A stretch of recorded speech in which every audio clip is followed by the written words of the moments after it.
തെറ്റുകാരായ ആൾക്കാരെ നമ്മൾ വേഗം കൂട്ടുകാരാക്കണം. കൂട്ടുകാരാക്കി കഴിഞ്ഞാലുള്ള ഒരു മെച്ചം എന്ന് വെച്ചാൽ പിന്നെ നമ്മൾ പറയുന്നത് അവർ സ്വീകരിക്കും. എനിക്കിപ്പോൾ അടുത്തൊരു അനുഭവം ഉണ്ടായി, ഞാൻ പറയാം. ഇവിടെ സബ്ജക്റ്റിന് വലിയ പ്രാധാന്യമൊന്നുമില്ല കേട്ടോ, ഞാൻ എന്നുള്ളതിന് ഒരു പ്രാധാന്യമില്ല, മറിച്ച് നമ്മുടെ ഒരു ദഅവത്ത് എന്ന ഏരിയ വെച്ചിട്ടാണ് ഞാൻ സംസാരിക്കുന്നത്.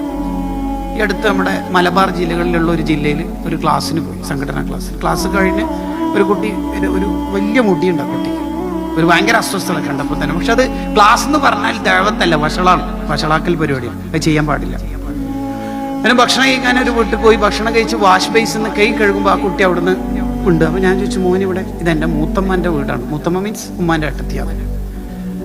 ആരുമില്ല, ഈ കുട്ടി മാത്രം. ഞാൻ അടുത്ത് വിളിച്ചിട്ട് ഞാൻ അവനോട് ചോദിച്ചു, ഈ മുടി ഫുള്ളും നിൻ്റേതാണോ എന്ന് ചോദിച്ചു.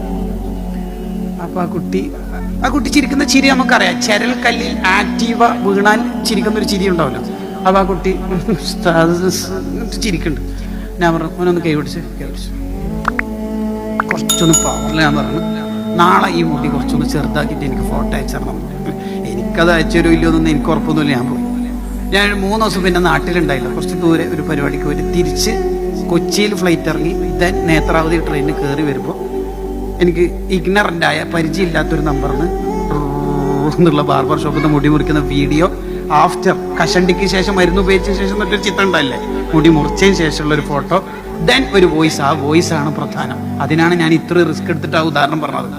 എന്താ വോയിസ് എന്ന് പറയാം, ഉസ്താദ് എന്നോട് പൊരുത്തപ്പെടണം, ഉസ്താദ് മുടി നാളെ മുറിക്കണം എന്നാണ് പറഞ്ഞത്, പക്ഷേ എനിക്ക് പനി വന്ന് 2 ദിവസം ഹോസ്പിറ്റലിൽ അഡ്മിറ്റ് ആയിരുന്നു, ഇന്നാ ഡിസ്ചാർജ് ആയത്, ഇന്ന് മുറിച്ചിട്ടുണ്ട് ഉസ്താദ്, പൊരുത്തപ്പെടണം, അതവ് കേട് എന്നൊന്നും വിചാരിക്കല്ലേ. ഈ തലമുറനെയാണ് നമ്മൾ വേഗം നരകത്തിലേക്ക് ഇടല്. അത് നമ്മൾ നിർത്തുക, കുറെ കൂടി ഫ്രണ്ട്ലി ദഅവത്ത് നടത്തുക. അതാണ് നബി സല്ലല്ലാഹു അലൈഹി വസല്ലം തങ്ങളുടെ ഒരു സിസ്റ്റം എന്ന് പറയുന്നത്. മദീനയിൽ ഒരു കുട്ടി ഈന്തപ്പന മരത്തിന് കല്ലെറിയാറുണ്ട് എന്നുള്ള ന്യൂസ് വരുന്നു. അൻസ്വാറുകൾ പരിധി പിടിച്ച ആ കുട്ടിനെ, അൻസ്വാറുകളുടെ ഈന്തപ്പന മരത്തിനാണ് കല്ലേറ് സംഭവിക്കുന്നത്. ആ കുട്ടിനെ പിടിച്ച് നബി തങ്ങളിലേക്ക് കൊണ്ടുവന്നപ്പോൾ തങ്ങൾ ആ കുട്ടിനെ വിളിച്ചിട്ട് വെച്ച്, മോൻ ഈന്തപ്പന മരത്തിന് കല്ലെറിയാറുണ്ടോ? കുട്ടികളല്ലേ, നിഷ്കളങ്കരല്ലേ, അവർ ഓപ്പണായി പറയുമല്ലോ, ആ കല്ലെറിയാറുണ്ട്, ഓപ്പണായിട്ട് പറയാ.